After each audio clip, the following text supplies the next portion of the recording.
इसी बीच एक बड़ी खबर सामने आ रही है। दूदू कलेक्टर पटवारी के घूस मांगने का मामला और खबर लीक करने के मामले में एएसपी पर गाज गिरी। सरकार ने एसीबी के एएसपी सुरेंद्र सिंह को ईपीओ किया है। Surendra Singh ACB city second में कार्यरत थे और इस मामले में सर्च कार्रवाई थी।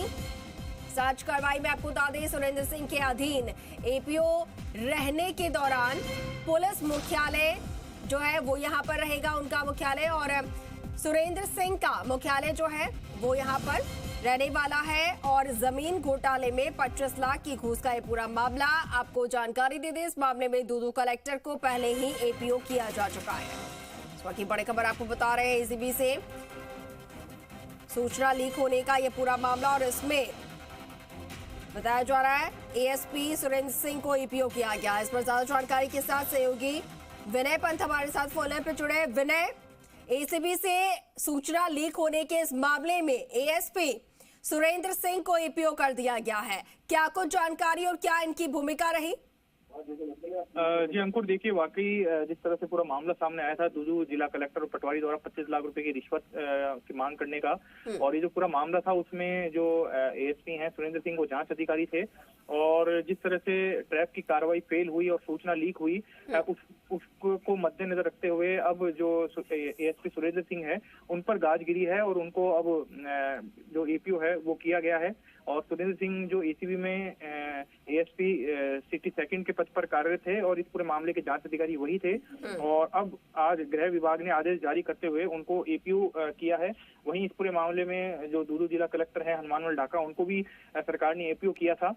लेकिन अब यहाँ पे जो जांच अधिकारी इस पूरे मामले के जिन्होंने जो जांच कर रहे थे और जिनके पूरे सुपरविजन में जो रेड है वो कंडक्ट की गई थी कलेक्टर के आवास पर, कार्यालय पर, और जो पटवारी है उसके आवास पर, उन्हें ही अब सरकार ने यहाँ पर एपीओ कर दिया है।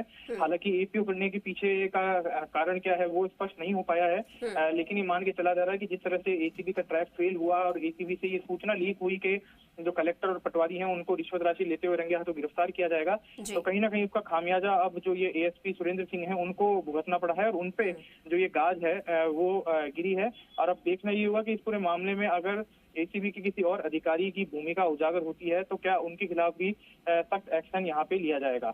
जी बिल्कुल। विनय, और किसी की भूमिका रही है या नहीं रही है, इसको लेकर किस तरीके से यहाँ पर जांच हो रही है? जी बिल्कुल, देखिए जिस तरह से ये पूरी सूचना लीक हुई थी, इस पूरे मामले में जो टीम जैसा कि जांच अधिकारी सुरेंद्र सिंह जांच अधिकारी थे, इनके साथ ही इनके अंडर में जो पूरी टीम जिनका रेड जिन्होंने कंडक्ट की थी या बाकी जो चीजें रही हैं उन सभी लोगों को लेकर भी जांच की जा रही है।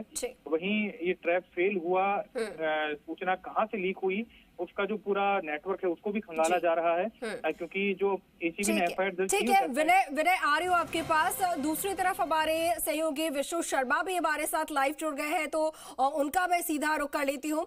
विष्णु, इस पूरे मामले में जो सूचना लीक हुई उसको लेकर लगातार सवाल उठ रहे थे और अब इस पूरे मामले को लेकर लीक जिस तरीके से हुआ, एसपी सुरेंद्र सिंह को एपीओ किया गया है। आगे अब कौन यहाँ पर जांच अधिकारी रहने वाले हैं, किसको जिम्मा सौंपा जाएगा, तमाम जानकारी अभी तक की आपसे चाहेंगे। बिल्कुल, एक बात तो साफ है कि भजनलाल सरकार की भ्रष्टाचार के खिलाफ जीरो टॉलरेंस नीति का एक बड़ा नतीजा ये सामने आया है। क्योंकि कहीं ना कहीं भ्रष्टाचार के खिलाफ जो सरकार है वो चुनाव में जीत कर भी आई थी, भ्रष्टाचार के मुद्दे उठाए थे और उसके बाद वो यहाँ पर पेपर लीक सहित कई अन्य मामलों में भ्रष्टाचार को लेकर लगातार सरकार ने हमलावर थी और उसके बाद जीत कर आई, तभी भी स्पष्ट संकेत दे दिए कि भ्रष्टाचार में किसी को बख्शा नहीं जाएगा। खुद मुख्यमंत्री भजनलाल शर्मा ने यहाँ पर कहा था कि वो भ्रष्टाचारियों को सहन नहीं करेंगे और यही कारण है कि एसीबी लगातार कार्रवाई कर रही थी। ये एक बड़ा मामला था कि एक आईएएस जिले का मालिक कलेक्टर, उनको शिकायत थी कि वो रिश्वत मांग रहे हैं, 25 लाख रुपए की रिश्वत मांग रहे हैं। तो ऐसे में जब ये मामला हुआ कार्रवाई के लिए अंजाम देने की, तो इसमें लीक की बातें उठी कि इस लीक हो गई, ऐसे में कलेक्टर और सतर्क हो गए।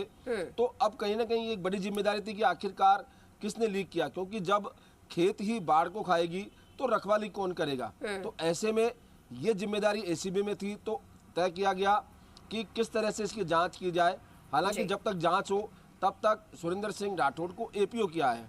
हालांकि एपीओ है, इस बारे में आदेश में सिर्फ एपीओ किया गया, लेकिन सुरेंद्र सिंह के पास उसी मामले की जिम्मेदारी थी। तो साफ साफ है कि इनके अधीन काम करने वाले में से किसी न किसी ने यहाँ पर जो सूचना है वो लीक की थी। तो अब जिम्मेदारी बनती थी तो सुरेंद्र सिंह को एपीओ किया। अब आगे भी इस मामले में कई कार्रवाई होगी।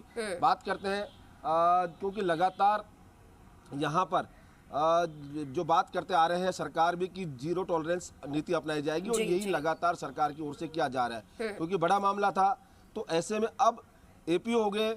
अब एपीओ होने के बाद क्योंकि अगर वहां उस पद पे बने रहते तो संभावना थी कि कहीं ना कहीं जो जांच चल रही है या जिस व्यक्ति को खोजा जा रहा है वो प्रभावित होता। ठीक है विष्णु, आऊंगी आपके पास। इससे पहले हम दर्शकों को 2 तस्वीरें दिखा रहे हैं कि किस तरीके से इस पूरे मामले में कार्रवाई हुई है। तो देखिए, रिश्वत मांगने के मामले में पहले जो कलेक्टर थे दूदू के हनुमानलाल ढाका, उनको एपीओ किया गया, और फिर उसके बाद सवाल ये उठ रहे थे कि इस पूरे मामले में एसीबी जो है वो रेड हैंडेड पकड़ने से पहले ही किस तरीके से विफल हुई, क्योंकि सूचना लीक हो गई थी।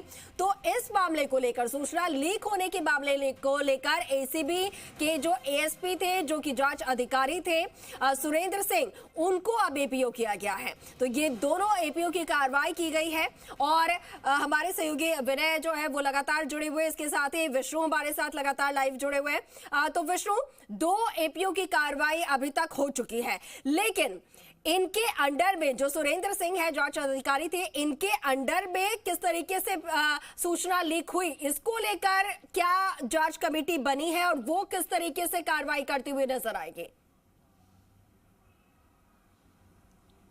बिल्कुल, जब यह मामला सामने आया और हमने भी प्रमुखता से इस मामले को दिखाया था कि कहीं ना कहीं इस बारे में लीक हुई है जानकारी, तो ऐसे में ट्रैप जो है वो पूरी तरह सफल नहीं हो पाया। क्योंकि जब एसीबी कार्रवाई करती है तो बेहद गोपनीय होती है।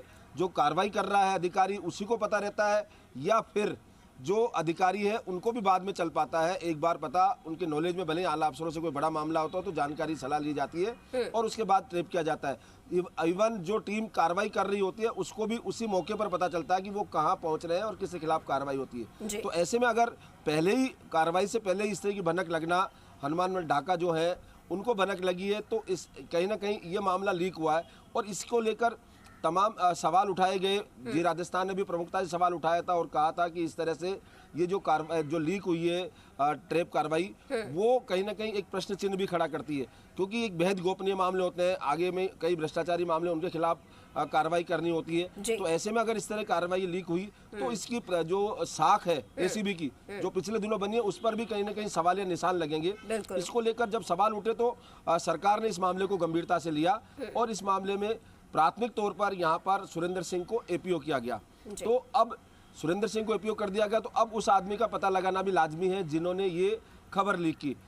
उनके खिलाफ भी कार्रवाई होगी, लेकिन फिलहाल कार्रवाई प्रभावित नहीं हो, तो इसलिए सुरेंद्र सिंह को एपीओ किया गया। और ये कहीं ना कहीं भजनलाल सरकार की भ्रष्टाचार के खिलाफ जीरो टॉलरेंस नीति है। क्योंकि अगर देखा जाए तो लगातार यहाँ पर मामले पकड़े गए थे एसीबी के, जिसमें आईएएस, आईपीएस तमाम जो लोग हैं वो पिछले दिनों यहाँ पर पकड़े जा चुके हैं। तो अब ये एक कार्रवाई जिस तरीके से कार्रवाई की जा रही है बैक टू बैक और सख्ती से इनसे निपटा जा रहा है, भ्रष्टाचार के खिलाफ जीरो टॉलरेंस की नीति जो है वो साफ तौर पर देखने को मिल रही है। ठीक है विष्णु, बहुत शुक्रिया।